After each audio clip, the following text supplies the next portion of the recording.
Hari Om and good morning. Welcome to the online class of Chinmaya Mission College. നമ്മൾ കഴിഞ്ഞ ദിവസം കണ്ടത് എങ്ങനെയാണ് പേ ഓഫ് ടേബിൾ പ്രിപ്പയർ ചെയ്യുക എന്നുള്ളതാണ് നമ്മൾ കണ്ടത്. പേ ഓഫ് ടേബിൾ അഥവാ പ്രോഫിറ്റിൻ്റെ ടേബിൾ നമ്മളതിൻ്റെ ഒരു പ്രോബ്ലം നമ്മൾ ചെറുതായിട്ടൊന്ന് നിങ്ങൾക്ക് ഞാൻ കാണിച്ചു തന്നു. അതുപോലെ തന്നെ ഒരെണ്ണം കൂടി ഉണ്ട് അതിൻ്റെ ഉള്ളിൽ, അതായത് opportunity loss table or regret table. അത് നമ്മൾ പ്രോബ്ലം ചെയ്തുകൊണ്ടിരിക്കില്ലേ, നമുക്കത് കാണാനായിട്ട് നോക്കാം. ആൻഡ് ഡിസിഷൻ മേക്കിംഗ്, അതാണ് നമുക്ക് പഠിക്കാനുള്ളത്. Decision making is an important one for the business personnels. വളരെ പ്രധാനപ്പെട്ടതാണ്. It is inevitable, it is unavoidable. ഒഴിവാക്കാൻ പറ്റില്ല ഇന്നത്തെ കാലത്ത്. അങ്ങനെ പെട്ടെന്ന് അവരുടെ from the past experience they cannot make decisions should be done by exact information, correct information, full information. And everything should be converted in to quantitative terms. എല്ലാം quantitative ടേംസിലേക്ക് convert ചെയ്യണം. സപ്ലൈ ഓഫ് റോ മെറ്റീരിയലിന് കിട്ടാൻ അതിൻ്റെ ലഭ്യത കുറയും എന്നല്ല, എത്ര കുറയും അതാണ് അവിടെ പറയേണ്ടത്. അത് കിട്ടാൻ താമസമുണ്ട്, അതല്ല ആവശ്യം, എത്ര ദിവസത്തെ താമസമുണ്ടെന്നാണ് ആവശ്യം. ഡിമാൻഡ് കൂടും എന്നുള്ളതല്ല, ഡിമാൻഡ് എത്ര കൂടാം അതാണ് നമുക്കറിയേണ്ടത്.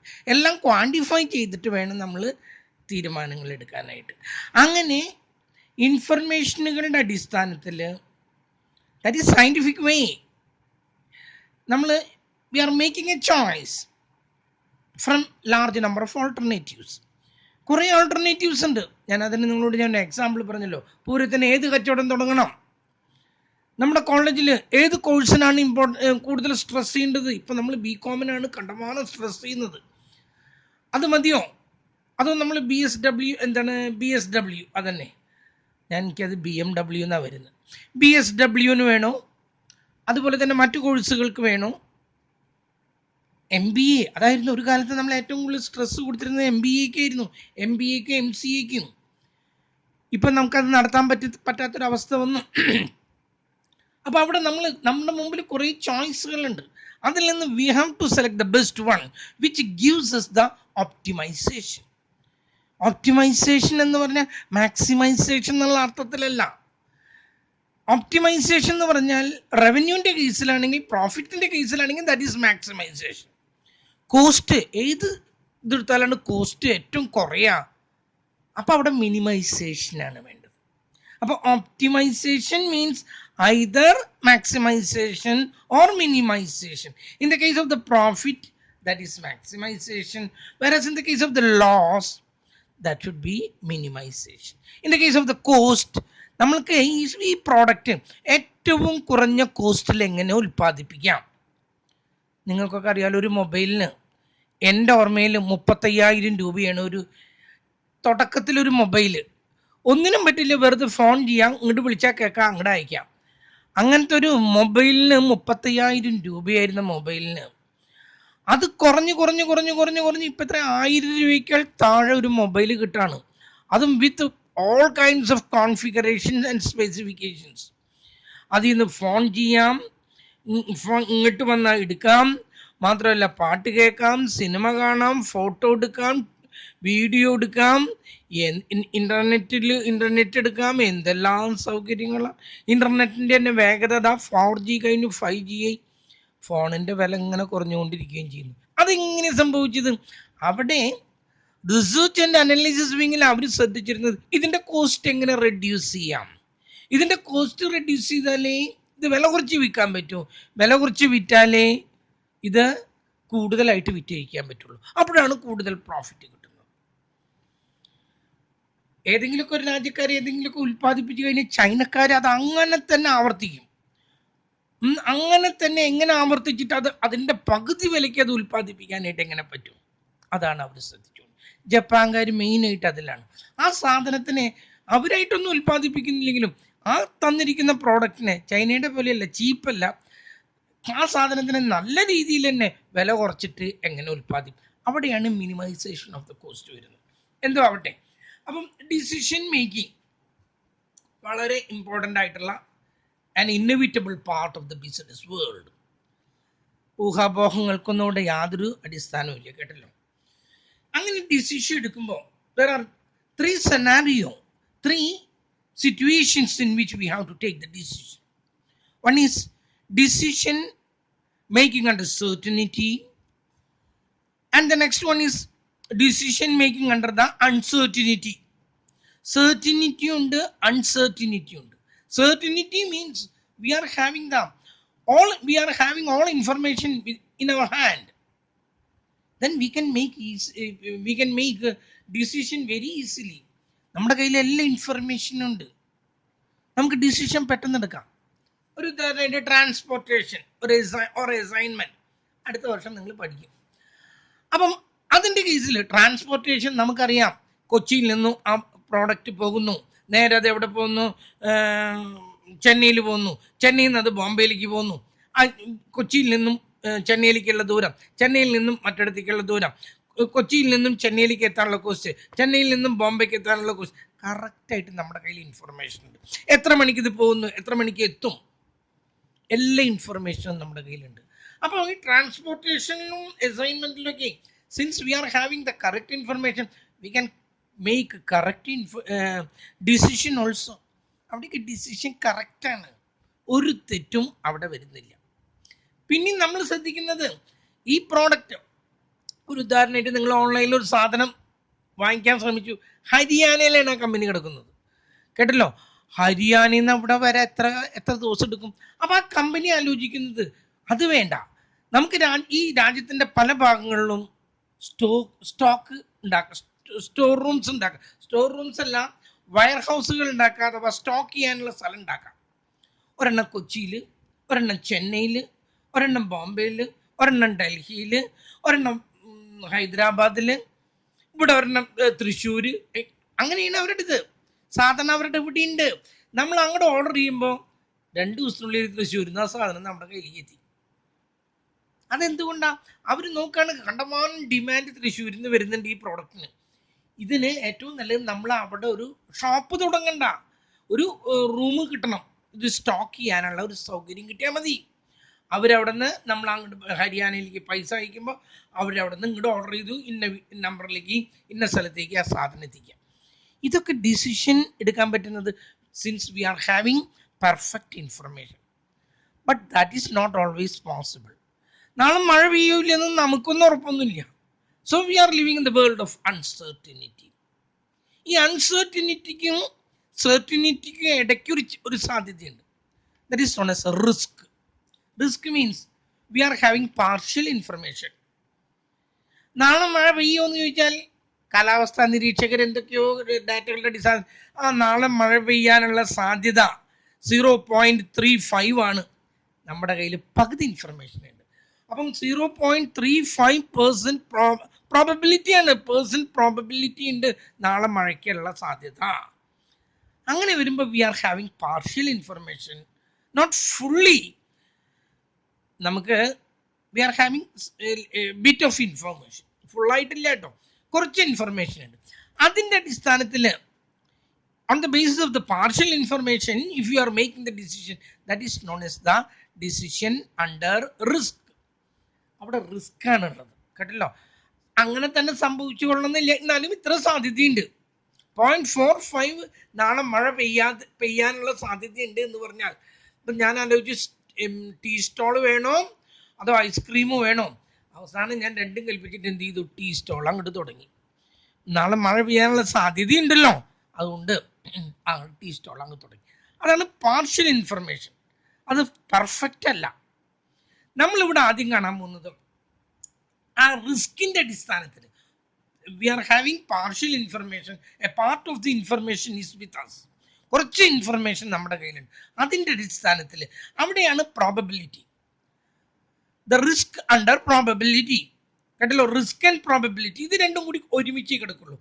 അണ്ടർ റിസ്ക് ആണെന്ന് പറഞ്ഞാൽ അതിൽ probability will be given, probability നമുക്ക് തന്നിരിക്കണം, എന്നാലേ പറ്റുള്ളൂ. ഓക്കെ, ഇനി റിസ്കിൻ്റെ കേസിൽ ഏതൊക്കെ തരത്തിലാണ് നമ്മൾ എത്ര തരത്തിലുള്ള ക്രൈറ്റീരിയ ഈ പ്രോബ്ലം സൊല്യൂഷൻ ഉണ്ടെന്ന് നോക്കാം. ഞാനിവിടെ എഴുതിയിട്ടുണ്ട്, നിങ്ങൾക്ക് കാണാൻ പറ്റുമെന്ന് ഞാൻ വിചാരിക്കുന്നത്. ഞാനിത് എഴുതിയത് നോട്ട് തരുന്നൊന്നും ഒഴിവാക്കാനാണ്. Expected value criterion, expected value criterion അതിൻ്റെ താഴെ വരുന്നത് എക്സ്പെക്റ്റഡ് വാല്യൂ ക്രൈറ്റീരിയൻ എന്നല്ല ശരിക്കും പറയുന്നത് എക്സ്പെക്റ്റഡ് മോണിറ്ററി വാല്യൂ ക്രൈറ്റീരിയൻ എന്നാണ് ആ വാക്ക്. എക്സ്പെക്റ്റഡ് മോണിറ്ററി, പണമായിട്ട് നമുക്ക് എത്ര ലാഭം കിട്ടും, അതാണ് expected monetary value criterion or expected pay of value criterion എന്നൊക്കെ ഇതിനെ പറയും. രണ്ടാമത്തേത് എക്സ്പെക്റ്റഡ് ഓപ്പർച്യൂണിറ്റി ലോസ് ക്രൈറ്റീരിയൻ. ഞാൻ എടുത്ത ഡിസിഷൻ തെറ്റിട്ടോ, എൻ്റെ മറ്റേ ഡിസിഷൻ ആയിരുന്നെങ്കിൽ ഒരു 1500 രൂപയും കൂടി കൂടുതൽ പ്രോഫിറ്റ് ഉണ്ടാക്കാമായിരുന്നു. അതാണ് എൻ്റെ ലോസ്. ആക്ച്വൽ ലോസ് അല്ല കേട്ടല്ലോ. അത് എടുത്തിരുന്നെങ്കിൽ എനിക്ക് കിട്ടാമായിരുന്ന ലോസ് എന്താണോ, ലാഭം എന്താണോ, അതിപ്പോൾ എനിക്ക് നഷ്ടമായിട്ട് പോയിരിക്കുകയാണ്. അതിനെ പറയുന്ന പേരാണ് opportunity cross criterion, loss criterion, അഥവാ ഇതിൻ്റെ മറ്റൊരു പേരാണ് റിജക്റ്റ്. കേട്ടല്ലോ. അത് നമ്മൾ ആ പ്രോബ്ലത്തിൻ്റെ അവിടേക്ക് എത്തുമ്പോൾ ഞാനത് കറക്റ്റായിട്ട് റിജക്റ്റ് ക്രൈറ്റീരിയ എന്നൊക്കെ, റിഗ്രറ്റ് ക്രൈറ്റീരിയ എന്നുള്ളത് കറക്റ്റായിട്ട് ഞാൻ അവിടെ പറഞ്ഞത്. മൂന്നാമത്തേത് expected value of perfect information. Expected value of perfect information, perfect information കിട്ടാനുള്ള, അത് കിട്ടുകയാണെങ്കിൽ അതിന് കൊടുക്കേണ്ട വില എന്ത്, കേട്ടല്ലോ. Expected value of perfect information, എനിക്ക് പെർഫെക്റ്റ് ഇൻഫർമേഷൻ തരാമെന്നുണ്ടെങ്കിൽ അതിന് ഞാൻ എന്ത് കൊടുക്കണം? എൻ്റെ കയ്യിൽ പാർഷ്യൽ ഇൻഫർമേഷനേ ഉള്ളൂ, അത് ഞാൻ എത്ര കൊടുക്കണം? അതാണ് നമ്മൾ എന്തിൽ കാണുന്നത്, റിസ്കിൽ കാണുന്നത്. അതാണ് നമ്മൾ ആദ്യം പഠിക്കുന്നത്. അത് കഴിഞ്ഞിട്ട് അൺസർട്ടിനിറ്റിയിലാണ്. ഇതിൽ 5 പ്രോബ്ലമാണുള്ളത്. ഒന്ന് ലാപ്ലേസ് ക്രൈറ്റീരിയൻ, അതിൻ്റെ മറ്റൊരു പേരാണ് ഈക്വൽ പ്രോബബിലിറ്റി, മറ്റൊരു പേര് റാഷണാലിറ്റി, അഥവാ മറ്റൊരു പേരാണ് ബേസ് ക്രൈറ്റീരിയൻ. ശരിക്കും സാധാരണ ചോദിക്കുന്നത് ലാപ്ലേസ് ക്രൈറ്റീരിയൻ എന്നാണ്, ലാപ്ലേസ് ക്രൈറ്റീരിയൻ എന്നാണ്. അത് ബേസ് ക്രൈറ്റീരിയൻ ആണ്. അവിടെ നമ്മൾ ഈക്വൽ പ്രോബബിലിറ്റി ആണ് ഉപയോഗിക്കുന്നത്. അത് റാഷണാലിറ്റിയാണ്, റാഷണലായിട്ടാണ് അത് ചിന്തിക്കുന്നത്. ഒന്ന്. രണ്ടാമത്തേത് ക്രൈറ്റീരിയൻ ഓഫ് ഓപ്റ്റിമിസം. ചില ആളുകൾക്ക് ബിസിനസ്സിലുണ്ടല്ലോ എപ്പോഴും ഓപ്റ്റിമിസമാണ്, ആ വരണോടത്ത് വെച്ച് കാണുന്നതുകൊണ്ട് ധൈര്യമായിട്ട് അങ്ങ് ഇറങ്ങും ബിസിനസ്സിലേക്ക്. അങ്ങനെയുള്ളവർ ഉപയോഗിക്കുന്ന ക്രൈറ്റീരിയൻ 2 എണ്ണം ഉണ്ട്. ഒന്ന് മാക്സിമാക്സ് ക്രൈറ്റീരിയൻ, മറ്റൊന്ന് മിനിമിൻ ക്രൈറ്റീരിയൻ. 2 എണ്ണമാണ്. ഒന്ന് മാക്സിമാക്സ് ക്രൈറ്റീരിയൻ, മറ്റൊന്ന് മിനിമിൻ ക്രൈറ്റീരിയൻ. അടുത്തത് ക്രൈറ്റീരിയ ഓഫ് പെസിമിസം. ചിലർക്ക് ഭയാണ്, കാശിൽ കിട്ടാൽ പെട്ടുപോവോ, നഷ്ടം വരുമോ. അങ്ങനെ നഷ്ടം വരുന്നുണ്ടെങ്കിൽ ഏറ്റവും കുറവ് നഷ്ടം, അതാണ് അവർ ചിന്തിക്കുക. ലാഭം ഉണ്ടാക്കാനല്ല, നഷ്ടം വരികയാണെങ്കിലേ അതിൽ ഏറ്റവും കുറവ് ഏതാ, ആ ബിസിനസ്സിലേക്ക് അവരോടുള്ളൂ. അതിന് 2 എണ്ണം ഉണ്ട്. അതിൻ്റെ ഒരെണ്ണത്തിൻ്റെ പേരാണ് മാക്സിമിൻ ക്രൈറ്റീരിയൻ, മറ്റൊന്ന് മിനിമാക്സ് ക്രൈറ്റീരിയൻ. ഓപ്റ്റിമിസത്തിൽ എന്തൊക്കെയാ പറഞ്ഞേ? ഒന്ന് മാക്സിമാക്സ്, രണ്ടും മാക്സിമാക്സ്. രണ്ടാമത്തേത് മിനിമിൻ, രണ്ടും മിനി. കേട്ടല്ലോ. ആ സമയത്ത് പെസിമിസത്തിൽ എങ്ങനെയാണ്? ഒന്ന് മാക്സിമിൻ, മാക്സിമത്തിൽ മിനിമം, അല്ല മിനിമത്തിൽ മാക്സിമം. പിന്നൊന്ന് മിനിമാക്സ്, മാക്സിമത്തിൽ മിനിമം ക്രൈറ്റീരിയ. നമ്മളത് പഠിക്കുമ്പോൾ നിങ്ങൾക്കത് മനസ്സിലാവും. നാലാമത്തേത് മിനിമാക്സ് റിഗ്രറ്റ് ക്രൈറ്റീരിയൻ എന്നാണ് അടുത്തതിൻ്റെ പേര്. Minimax regret criterion. അതിൻ്റെ മറ്റൊരു പേരാണ് സാവേജ് ക്രൈറ്റീരിയൻ. ആൻഡ് ലാസ്റ്റ് വണ്ണിൻ്റെ പേര് എന്തായിരുന്നു? എൻ്റെ പേര് ഹെർവിക്സ്. കേട്ടല്ലോ. Hurwicz criterion or the criterion of realism. Hurwicz, HERWICZ, Hurwicz. കേട്ടല്ലോ. Hurwicz criterion. അതിൻ്റെ മറ്റൊരു പേരാണ് ക്രൈറ്റീരിയൻ ഓഫ് റിയലിസം. അതിൽ നമ്മൾ 2 എണ്ണം പഠിക്കുന്നുണ്ട്. ഒന്ന് മാക്സിമൈസേഷൻ പ്രോബ്ലം. ദാറ്റ് നിങ്ങൾക്കറിയാം എപ്പോഴാണ് മാക്സിമൈസേഷൻ പ്രോഫിറ്റിൻ്റെ കേസിലാണ്, യൂട്ടിലിറ്റിയുടെ കേസിലാണ് അതൊക്കെ ഉപയോഗിക്കുന്നത്. മിനിമൈസേഷൻ പ്രോബ്ലം, മിനിമൈസേഷൻ എന്ന് പറഞ്ഞാൽ കോസ്റ്റ് എങ്ങനെ കുറയ്ക്കാം, അതിലൊക്കെയാണ് നമ്മൾ എന്ത് പറയുന്നത്, മിനിമൈസേഷൻ. നമ്മൾ ഈ സാധനം ട്രാൻസ്പോർട്ട് ചെയ്യുന്നു, മിനിമൈസേഷൻ എന്ന് പറഞ്ഞാൽ ഏറ്റവും കുറഞ്ഞ ദിവസം കൊണ്ട് ഈ സാധനം എങ്ങനെ നിങ്ങളുടെ കയ്യിലേക്ക് എത്തിക്കാം. അതിനാണ് ഞാൻ പറഞ്ഞത് ഇവിടെ ഒരു വെയർ ഹൗസ് ഇട്ടാൽ മതി, അപ്പം സാധനം ഓർഡർ ചെയ്ത പിറ്റേ ദിവസം കിട്ടും. അപ്പം നമ്മൾ ഏറ്റവും കൂടുതൽ സാധനങ്ങൾ ഓൺലൈനിൽ പർച്ചേസ് ചെയ്ത് ആ കമ്പനിയിൽ നിന്നായിരിക്കും. കാരണം എന്താ, നമ്മൾ ഓർഡർ ചെയ്ത പിറ്റേ ദിവസം സാധനം എത്തുന്നത്. അവർ ഡൽഹിയിൽ നിന്നൊക്കെയാണ് ഓർഡർ വരുന്നത്, അതൊക്കെ വേറെ കാര്യം. അവരിവിടെ ചെന്നൈയിൽ എവിടെയെങ്കിലും ഒരു വെയർ ഹൗസ് ഉണ്ടാവും അവർക്ക്, അവരുടനെ ഇവരോട് വിളിച്ച് പറയും ഇതാ ഈ സാധനം കൊണ്ട് എത്തിച്ചു കൊടുക്കുന്നു പറയും. കേട്ടല്ലോ, അതിനെ പറയുന്ന. അപ്പം അവർ നോക്കുന്നത് എത്രയും സമയക്കുറവ് കൊണ്ട് ഇത് ഇവിടേക്ക് എത്തിക്കാം, ദൂരക്കുറവ് കൊണ്ട് ഇവിടേക്ക് എത്തിക്കാം. അവിടേക്ക് മിനിമൈസേഷൻ പ്രോബ്ലമാണ്. ഓക്കെ, ഒരു ചെറിയ ഐഡിയ കിട്ടിയല്ലോ. ഇതിൽ നോക്കിയിട്ട് തന്നെ നിങ്ങൾ എഴുതാം. കേട്ടല്ലോ, ഡിസിഷൻ മേക്കിംഗ് അണ്ടർ സെർട്ടിനിറ്റി കാണാനില്ലേ, ഡിസിഷൻ മേക്കിംഗ് അണ്ടർ സെർട്ടിനിറ്റി. അതിൻ്റെ താഴെ രണ്ടാമത്തേത് ഡിസിഷൻ മേക്കിംഗ് അണ്ടർ റിസ്ക്, മൂന്നാമത്തേത് ഡിസിഷൻ മേക്കിംഗ് അണ്ടർ അൺസെർട്ടിനിറ്റി. ഇനി ഡിസിഷൻ മേക്കിംഗ് അണ്ടർ സെർട്ടിനിറ്റി, അവിടെ പ്രോബ്ലം ഒന്നുമില്ല. Since we are having all information with us, we can make very easily the decision. വളരെ എളുപ്പത്തിൽ decision ഉണ്ടാക്കാം, അവിടെ പ്രശ്നങ്ങളൊന്നുമില്ല. കേട്ടല്ലോ, ഡിസിഷൻ മേക്കിംഗ് അണ്ടർ അൺസെർട്ടിനിറ്റി, ഒരു വിവരവും ഇല്ല.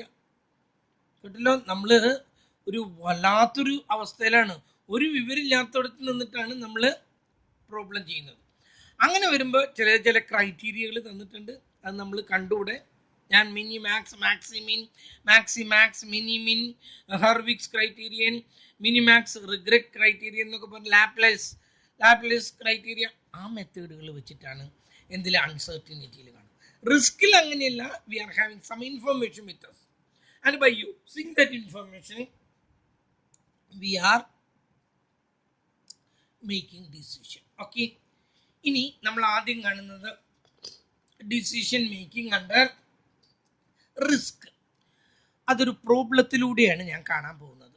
ശ്രദ്ധിക്കുക, ഒരു പ്രോബ്ലത്തിലൂടെയാണ് ഞാനത് കാണാൻ പോകുന്നത്. ഇവിടെ നമുക്ക് കാണേണ്ടത് എക്സ്പെക്റ്റഡ് മോണിറ്ററി വാല്യൂ കാണണം, നമുക്ക് കിട്ടുന്ന ലാഭം. കേട്ടല്ലോ, എക്സ്പെക്റ്റഡ്, അത് കഴിഞ്ഞാൽ പിന്നെ കിട്ടേണ്ടത് എക്സ്പെക്റ്റഡ് ഓപ്പർച്യൂണിറ്റി ലോസ്, നമുക്ക് എന്തുമാത്രം നഷ്ടം വരുന്നു എന്നുള്ളത് കാണണം. പിന്നെ കിട്ടേണ്ടത് expected value of perfect information, അതുപോലെ തന്നെ expected pay of of perfect information. നമ്മളിത് ഓരോന്നും ചെയ്തിട്ട് നോക്കാം നമുക്ക്. കേട്ടല്ലോ, ഇത് കുറച്ചുണ്ട്, ഇത് മുഴുവനാക്കാൻ പറ്റിയാൽ മതിയായിരുന്നു. നോക്കൂ, copy of a newspaper is 100 rupees and ഈ സെല്ലിംഗ് ഇറ്റ് ഫോർ 120 rupees. ഒരു ന്യൂസ് പേപ്പർ ബോയ് 100 രൂപയ്ക്ക് പേപ്പർ വാങ്ങിക്കും. അതായാലും ഇൻഫർമേഷൻ മുഴുവില്ലേട്ട ഞാൻ എഴുതി ചേർത്തിരിക്കുന്നതാണ്. He's purchasing the newspaper for 100 rupees and selling it to 120. 120 രൂപയ്ക്ക് അവൻ അത് വിൽക്കും. And he has the probability of selling copies as given below. ആ വിറ്റഴിക്കുന്നതിൻ്റെ പ്രോബബിലിറ്റി അവൻ്റെ കയ്യിലുണ്ട്. The demand may be 9 copies, 10 copies or 11 copies. അങ്ങനെയാണ്. ഒന്നുകിൽ 9 copy ചിലവാകും, അല്ലെങ്കിൽ 10 കോപ്പി ചിലവാകും, അല്ലെങ്കിൽ 11 കോപ്പി ചിലവാകും. 11ൻ്റെ മുകളിൽ ഇന്ന് വരെ പോയിട്ടില്ല, 9ൻ്റെ താഴേക്കും പോയിട്ടില്ല, ഇതിൻ്റെ ഇടയിലാണ് നിൽക്കുന്നത്. And the probability of these demands, 9 കോപ്പി വിൽക്കാനുള്ള സാധ്യത എത്രയാണ്? 0.25. 10 കോപ്പി വിൽക്കാനുള്ള സാധ്യത എത്രയാണ്? 0.40. ആൻഡ് 11 കോപ്പി വിൽക്കാനുള്ളത് 0.35. 9 കോപ്പി വിൽക്കാനുള്ള പ്രോബബിലിറ്റി തന്നിട്ടുണ്ട് 0.25. 10 കോപ്പി വിൽക്കാനുള്ള സാധ്യത 0.40. 11 കോപ്പി വിൽക്കാനുള്ള സാധ്യത 0.35. ഇതാണ് അവൻ്റെ കയ്യിലുള്ള പ്രോബബിലിറ്റികൾ. ഇനി if a copy of paper cannot be sold, he can sell it for 75 rupees. അവനത് അന്ന് വിൽക്കാൻ പറ്റിയില്ലെങ്കിൽ, അന്ന് ഉച്ച ഇരുന്നിട്ട് അവനത് 100 രൂപയുടെ സാധനത്തിന് 75 രൂപയ്ക്ക് വിൽക്കാൻ പറ്റും. അപ്പോൾ അവന് എത്ര രൂപ നഷ്ടം വന്നുള്ളൂ? 25 രൂപ ഒരു പേപ്പറുമ്പോൾ നഷ്ടം വന്നു വിറ്റില്ലെങ്കിൽ. If he cannot sell a paper, that means if the demand is less than the supply. Demand കുറവാണെങ്കിൽ ഒരു പേപ്പറിന് 25 രൂപ വെച്ചിട്ട് he has to suffer, he has to incur. Okay, ചോദ്യം ഇതാണ്, how many copies should he kept? എത്ര copy അവൻ വാങ്ങിച്ച് കയ്യിൽ വയ്ക്കും?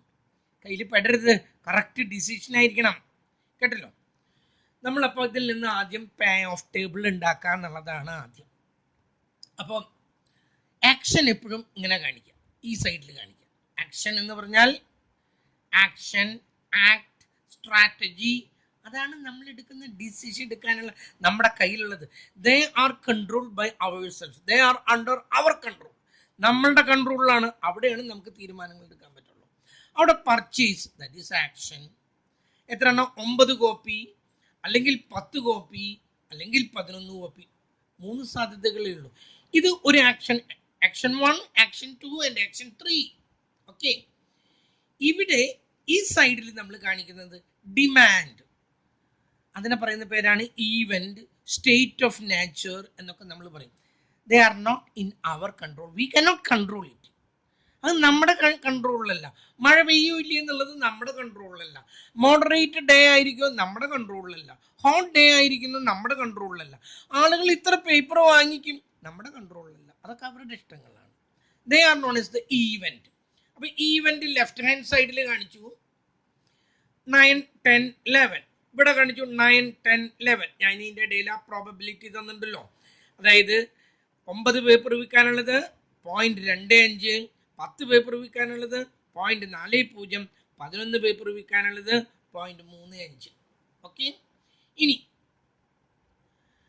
നമ്മൾ ആദ്യം ഇതില് ആദ്യത്തെ നോക്കി 9 പേപ്പറിൽ 9 വിറ്റു എന്ന് കരുതാം. ഒരു പേപ്പറും ഇവിടെ എഴുതിയിട്ടുണ്ട് പ്രോഫിറ്റ് പെർ കോപ്പി ഈസ് 10. അതായത് 100 രൂപയ്ക്ക് വാങ്ങിച്ചിട്ട് 110 രൂപയ്ക്ക് വിൽക്കുകയാണ് ചെയ്യുന്നത്. അപ്പം എത്ര രൂപ അവന് കിട്ടും? ഒരു പേപ്പറുമേ അവന്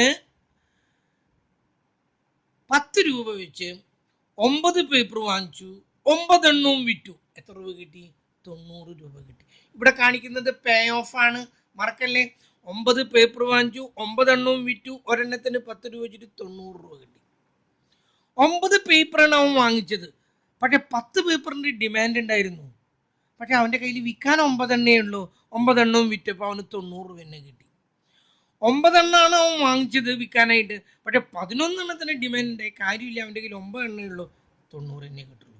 ഈ ടേബിൾ ഉണ്ടാക്കുന്ന രീതി ഞാൻ നിങ്ങളോട് പറഞ്ഞിട്ടുണ്ട്. 9 എണ്ണാണെങ്കിൽ 9 × 10 90, 10 എണ്ണാണെങ്കിൽ 10 × 10 100, 11 എണ്ണാണെങ്കിൽ 11 × 10 110.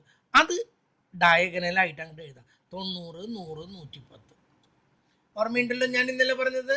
90, 100, 110 എന്ന് ഡയഗണലായിട്ട് എഴുതാം. ഇതിന്റെ താഴെ ഈ സംഖ്യകൾ ഇങ്ങോട്ട് ആവർത്തിച്ച് എഴുതുക. ഇതിന്റെ താഴെ എഴുതാം. ഇതിന് താഴെ ഉണ്ടാ ഇല്ല, ഞാൻ ഇന്നലെ പറഞ്ഞിട്ടുള്ളതാണ്. എന്നിട്ട് ഞാൻ നോക്കുകയാണ്. അപ്പൊ അത് എഴുതി കഴിഞ്ഞ് ഇനി ഇങ്ങനെ ഇങ്ങിട്ട് എന്ത് എഴുതും എന്നുള്ളതാണ്. നമുക്ക് ഒരു പേപ്പർ വിറ്റില്ലെങ്കിൽ എത്ര രൂപ നഷ്ടം വരും? 75 രൂപയ്ക്ക് അവൻ കൊടുക്കുന്നത് 100 രൂപയുടെ സാധനം. എത്ര രൂപ നഷ്ടം വന്നു? 25 രൂപ നഷ്ടം വന്നു. അത് ഈ 90 നിന്ന് കുറയ്ക്കുക 65, വീണ്ടും 25 കുറയ്ക്കുക 40, ഈ 90 നിന്ന് അല്ല ഈ 100 നിന്ന് 25 കുറയ്ക്കുക 75. ഇനി ഒരെണ്ണം ഉണ്ടായിരുന്നെങ്കിൽ വീണ്ടും 25 കുറയ്ക്കുക. ഇവിടെ ഒരു കോൾ ഉണ്ടായിരുന്നെങ്കിൽ 110 നിന്ന് 25 കുറയ്ക്കുക. അപ്പൊ അപ്പുറത്തുള്ളതും കിട്ടി, കംപ്ലീറ്റ് ആയി. ആദ്യം ഡയഗണലായിട്ട് എഴുതുന്നു, താഴേക്ക് ഫില്ല് ചെയ്യുന്നു, എത്രയാണ് നഷ്ടം വരുന്നത് അതിവിടെ കുറച്ച് കൊടുക്കുന്നു. പേ ഓഫ് ടേബിളായി. വളരെ സിമ്പിളായിട്ട്, അല്ലാതെ ഓരോന്നും കണ്ടുപിടിച്ച് നേരം അത് മറ്റു ക്ലാസ്സിലത്തെ കുട്ടികൾ ചെയ്യട്ടെ. നിങ്ങൾ ഈ മെത്തേഡ് തന്നെ ഫോളോ ചെയ്യാം. ഡയഗണലായിട്ട് എത്രയൊക്കെ കിട്ടുന്നതെന്നുള്ളത് നോക്കി എഴുതാം, താഴേക്ക് അതേ സംഖ്യ ആവർത്തിക്കുക, എന്താണോ നഷ്ടം വരുന്നത് അത് ഇപ്പുറത്തേക്ക് അങ്ങോട്ട് എഴുതി കൊടുക്കുക. ഓക്കെ, ടേബിളായി. ഇനി നമ്മൾ ആദ്യം കാണാൻ പോകുന്നത് എക്സ്പെക്റ്റഡ് വാല്യൂ ക്രൈറ്റീരിയനാണ്. അതിൽ ഒന്നാമത്തേത് EMV, എക്സ്പെക്റ്റഡ് മോണിറ്ററി വാല്യൂ. എത്രയാണ് നമുക്ക് പണത്തിൽ എത്ര രൂപ നമുക്ക് കയ്യിൽ കിട്ടുന്നുണ്ട്? Expected monetary value. ഈ എക്സ്പെക്റ്റഡ് മോണിറ്ററി വാല്യൂ എന്ന് പറയുമ്പോഴേ ഞാനിവിടെ 3 ആക്ഷൻ പറഞ്ഞു. ഒന്ന് A1, ഒന്ന് A2, ഒന്ന് A3. ഈ ആക്ഷനിൽ നിന്ന് എനിക്ക് എത്രമാത്രം മോണിറ്ററി വാല്യൂ പ്രോഫിറ്റ് കിട്ടും, പേ ഓഫ് കിട്ടും. എന്തുമാത്രം പ്രോഫിറ്റ് കിട്ടും, ഈ ആക്ഷനിലാണെങ്കിൽ എനിക്ക് എന്തുമാത്രം പ്രോഫിറ്റ് കിട്ടും, ഈ ആക്ഷനിൽ നിന്നാണെങ്കിൽ എനിക്ക് എന്തുമാത്രം പ്രോഫിറ്റ് കിട്ടും. അതിനെയാണ് എന്ത് പറയുന്നത്, എക്സ്പെക്റ്റഡ് മോണിറ്ററി വാല്യൂ. ആദ്യം expected monetary value of A1 ആണ് കാണാൻ പോകുന്നത്. ആദ്യത്തെ ഇതിൻ്റെ ഫസ്റ്റ് ആക്ഷൻ്റെ അത് കിട്ടണമെങ്കിൽ ഈ പ്രോബബിലിറ്റി കൊണ്ട് ഇതിനെ മൾട്ടിപ്ലൈ ചെയ്യുക, പ്ലസ് രണ്ടാമത്തെ പ്രോബബിലിറ്റി കൊണ്ട് അതിൻ്റെ താഴെയുള്ളതിനെ മൾട്ടിപ്ലൈ ചെയ്യുക, പ്ലസ് മൂന്നാമത്തെ പ്രോബബിലിറ്റി കൊണ്ട് അതിൻ്റെ താഴെയുള്ളതിനും മൾട്ടിപ്ലൈ ചെയ്യുക. ഞാൻ ഇവിടെ എഴുതി വെച്ചിട്ടുണ്ട് 0.25 into 90 plus 0.40 into 90 plus 0.35 into 90 എല്ലാം കൂടി വരുമ്പം 90 എന്ന് കിട്ടി, 90 കിട്ടി. അപ്പം ഈ ആക്ഷനാണ് ഞാൻ എടുക്കുന്നതെങ്കിൽ, ഈ സ്ട്രാറ്റജിയാണ് ഞാൻ എടുക്കുന്നതെങ്കിൽ എനിക്ക് 90 രൂപയാണ് മോണിറ്ററി വാല്യൂ ആയിട്ട് എൻ്റെ കയ്യിൽ വരുന്നത്. ഇനി രണ്ടാമത്തേൻ്റെ കേസ് എടുക്കാം. രണ്ടാമത്തേൻ്റെ കേസ് എടുക്കുമ്പോൾ 0.25 into 65 plus 0.40 into 100 plus 0.35 into 100 ഞാനത് ഇവിടെ എഴുതിയിട്ടുണ്ട്. അങ്ങനെയാണെങ്കിൽ എനിക്ക് 91 rupees and 50 paise എനിക്ക് കിട്ടും.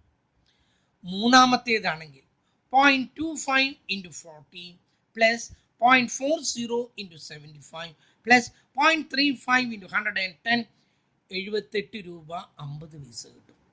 കേട്ടല്ലോ, ഇതിൽ ഞാനിവിടെ പ്രോഫിറ്റാണ് എനിക്ക് ഉണ്ടാക്കേണ്ടത്, ഏറ്റവും കൂടുതൽ പ്രോഫിറ്റാണ്. കേട്ടല്ലോ, പേ ഓഫ് ടേബിൾ ഉണ്ടാക്കുന്നത് ഏറ്റവും കൂടുതൽ പ്രോഫിറ്റ് കിട്ടാനാണ്.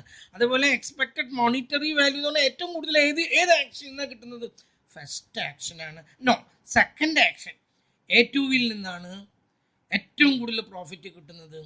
So I have to select this one and I should implement that action. ഇത് ഞാൻ സ്വീകരിക്കുകയും അത് ഇംപ്ലിമെന്റ് ചെയ്യുകയും വേണം. Because it gives the maximum monetary value. ഏറ്റവും കൂടുതൽ മോണിറ്ററി വാല്യൂ തരുന്നത് കൊണ്ട് ഇതാണ്, ഈ ഒരു ആക്ഷനാണ് എടുക്കേണ്ടത്. അല്ലാതെ ഇതുമല്ല. ഇതെടുത്താലും ഇതിൻ്റെ അത്ര കിട്ടുന്നില്ല. അതുകൊണ്ട് എക്സ്പെക്റ്റഡ് മോണിറ്ററി വാല്യൂ മൂന്നെണ്ണത്തിൻ്റെയും കാൽക്കുലേറ്റ് ചെയ്യുന്നു. ഏറ്റവും കൂടുതൽ ഏതാണോ അത് ഞാൻ ഇവിടെ എഴുതിയിടുന്നു.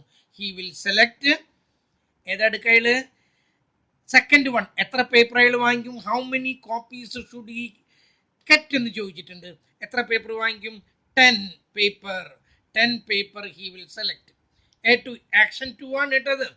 10 paper he will stock, he will purchase. 10 എണ്ണാണ് വാങ്ങിക്കണമെങ്കിൽ അതാണ് അവന് ഏറ്റവും മാക്സിമം പ്രോഫിറ്റ് കൊടുക്കുന്നത്.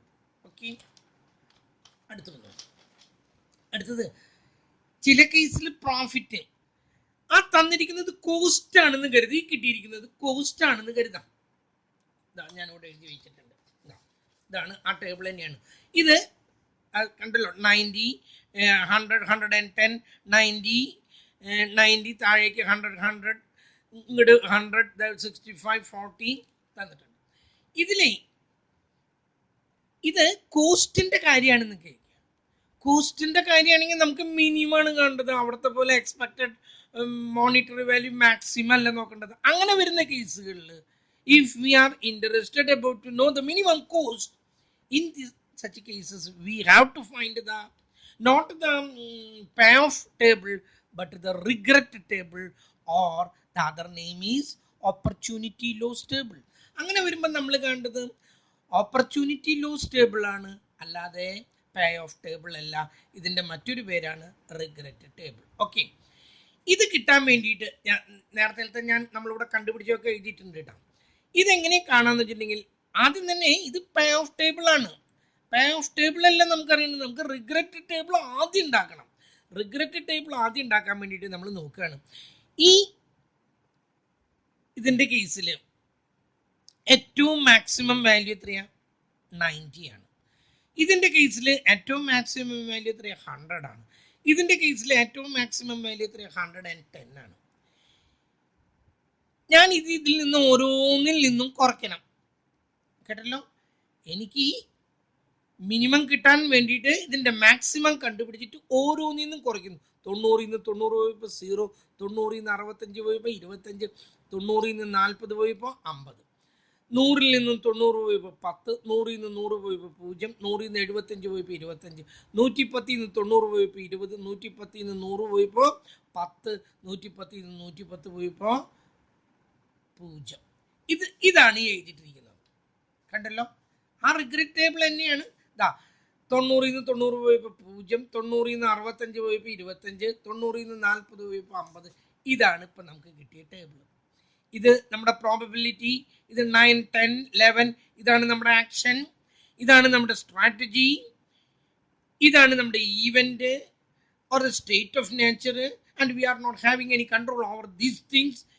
ഇതാണ് ഇവിടെയാണ് നമ്മൾ ആക്ഷൻ എടുക്കേണ്ടത്. നമ്മൾ കണ്ടുപിടിച്ച് കഴിഞ്ഞു. ഇനി നമുക്ക് കിട്ടുന്നത് എക്സ്പെക്റ്റഡ് മണി വാല്യൂ അല്ല കിട്ടുന്നത്, മോണിറ്ററി വാല്യൂ അല്ല കിട്ടുന്നത്, expected opportunity loss or expected regret.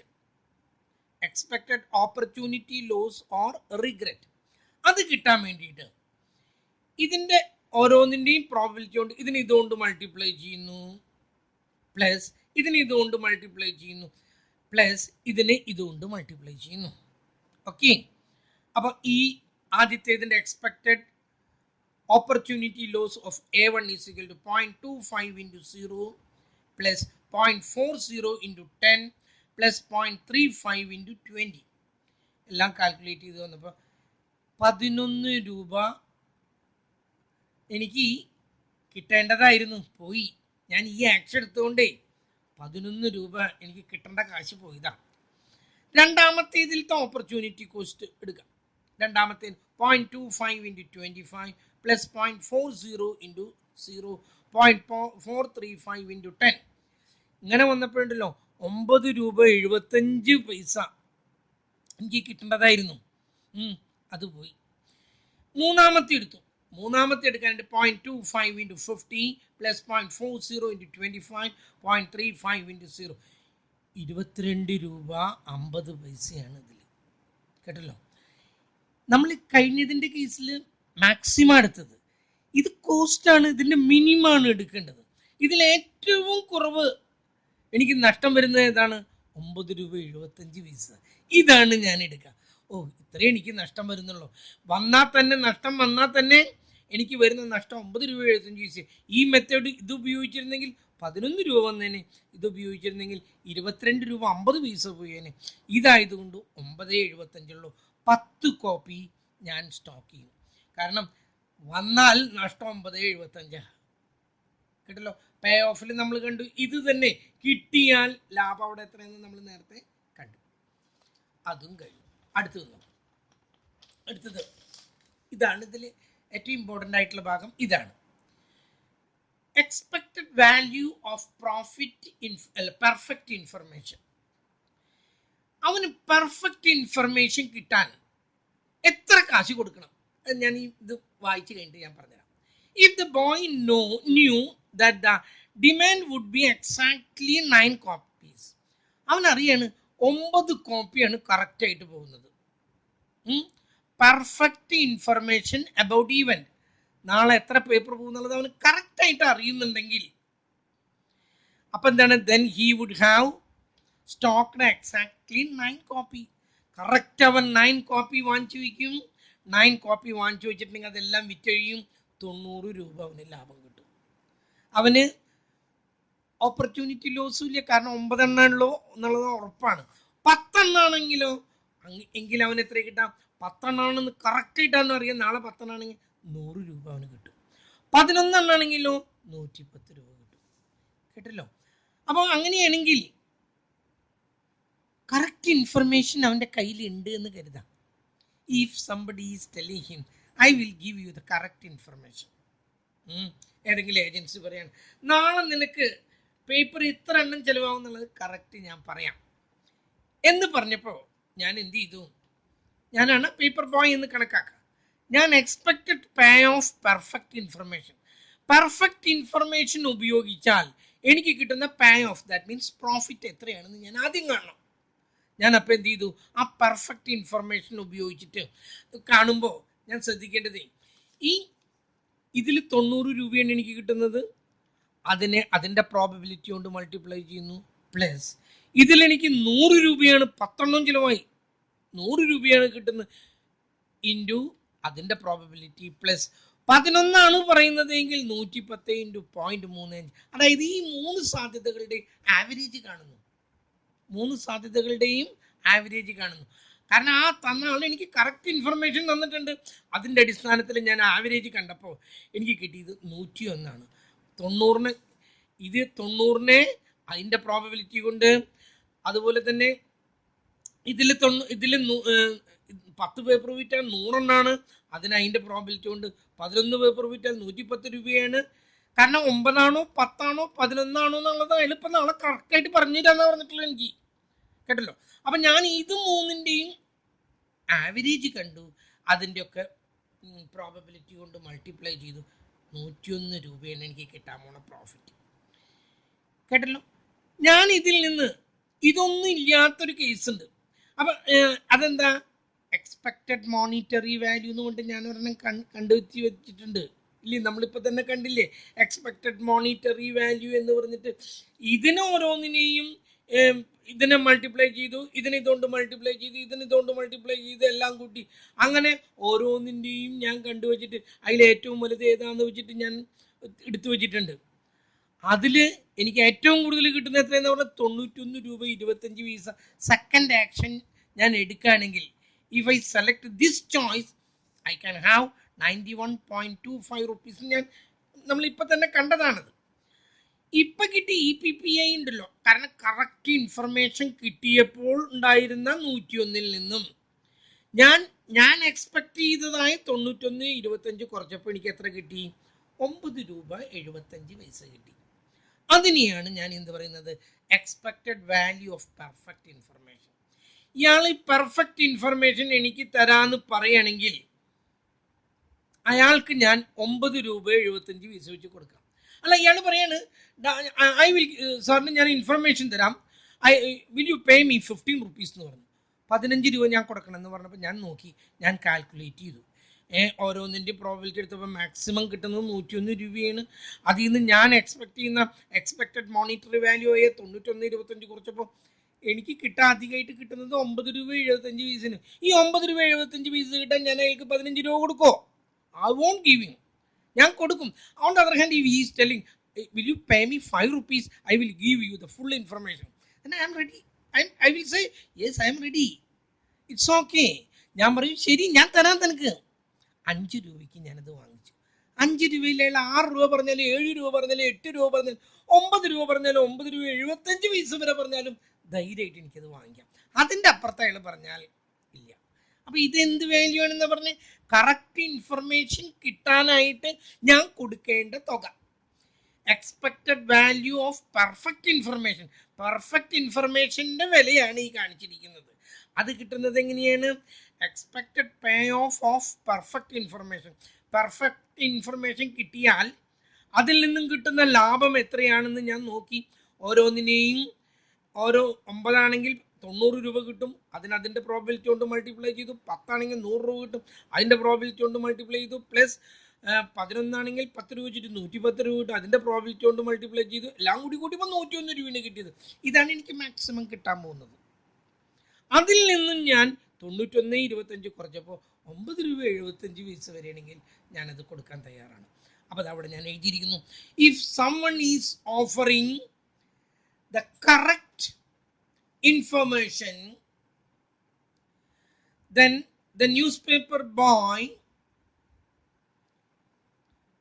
will be interested in the offer as long as the cost of such offer is less than or equal to EVPA. അപ്പം ഈ news paper boy ആരെങ്കിലും പറയാണ് ഞാൻ നിനക്ക് information തരാമെന്ന് പറയുമ്പോൾ അവന് എന്തുവരെ താല്പര്യമുണ്ട്? അവൻ is ready to pay up to EVPA. ഇതുവരേക്ക് ഈ EVPA കിട്ടുന്നത് വരേക്ക് അവൻ കൊടുക്കാൻ താല്പര്യമുള്ളൂ. അതിനപ്പുറത്തേക്ക് പോയാൽ അവന് പറ്റില്ല. So long as the cost is less than EVPA or equal to EVPA, 9.75 വരെ അല്ലെങ്കിൽ അതിൻ്റെ താഴെയാണെങ്കിൽ അവനത് വാങ്ങിക്കാൻ തയ്യാറാകും. അപ്പോൾ ഈ ഒരു ക്വസ്റ്റ്യൻ ഉണ്ട്, what is EVPA, expected value of perfect information എന്ന് പറഞ്ഞാൽ EVPA is equal to EPPA, expected payoff perfect information.